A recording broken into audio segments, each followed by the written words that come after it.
দেশের school college বন্ধ। বাংলাদেশের সরকার মোবাইল ইন্টারনেটকে বন্ধ করেছে। হাজার লক্ষ ছাত্র আজ আন্দোলনকারী। দেশের রাস্তা রেলপথ বন্ধ। সারা দেশে কারফিউ জারি, যার ফলস্বরূপ বাংলাদেশে $2 বিলিয়ন এর ক্ষতি হয়েছে এবং বাংলাদেশের প্রধানমন্ত্রী পদত্যাগ। কিন্তু কেন এই রূপ? বন্ধুরা, এই সব কিছু শুরু হয়েছিল 5ই জুন 2024-এ বাংলাদেশের সুপ্রিম কোর্টের একটি নির্দেশে, যখন বাংলাদেশে সিভিল সার্ভিসের কোটা সিস্টেম চালু করা হয়েছিল। 14ই জুলাই 2024-এ সমস্যা আরও গম্ভীর হয়ে ওঠে। 2024 সালে বাংলাদেশের কোটা সংস্কার আন্দোলন হলো বাংলাদেশের একটি সরকার বিরোধী আন্দোলন, যার নেতৃত্ব প্রধানত সরকারি ও বেসরকারি বিদ্যালয়ের ছাত্ররা।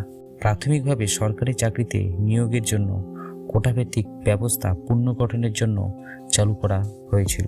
আন্দোলনটি গভীরভাবে প্রসারিত হয়েছিল, যা সরকারকে স্বৈরাচারী মনে করেছিল শত শত ছাত্ররা, যার ফলে শুরু হয়েছিল আন্দোলন ও বিক্ষোভ। আন্দোলনকারীদের মধ্যে দেখা যায় 6ই জুন থেকে 3রা আগস্ট 1 মাস 4 সপ্তাহ আন্দোলনে কোটা পদ্ধতির উপর দৃষ্টি করে প্রধানমন্ত্রী শেখ হাসিনা এবং তার মন্ত্রিসভার পদত্যাগ দাবি করে, যার ফলে পাবলিক বিক্ষোভ, যানবাহনের বাধা, ধর্মঘট, রেলপথ বন্ধ, এমনকি দেশের ইন্টারনেট পরিষেবা বয়কট করা হয়েছিল।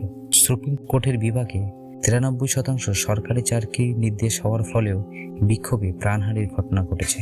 দেশের সামাজিক যোগাযোগ বন্ধ, কারফিউ জারি, টেলিভিশন সহ রাষ্ট্রীয় সম্পত্তির অগ্ন্যুৎপাত, ভাঙচুর হয়েছিল। সরকার সব শিক্ষা প্রতিষ্ঠান বন্ধ করে বিক্ষোভ দমন করতে চেয়েছিল। পরিস্থিতি আরও গম্ভীরের ফলে সরকার পুলিশ, ব্যাটালিয়ন এমনকি সামরিক বাহিনী মোতায়েন করেন।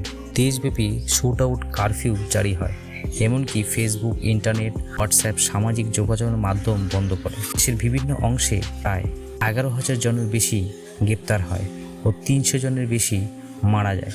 শুধু আন্দোলনকারীরা নয়, বরং অনেক শিশুও নিহত হয়েছিল, যার ফলে আন্দোলন আরও গভীরভাবে প্রভাব বিস্তার করে।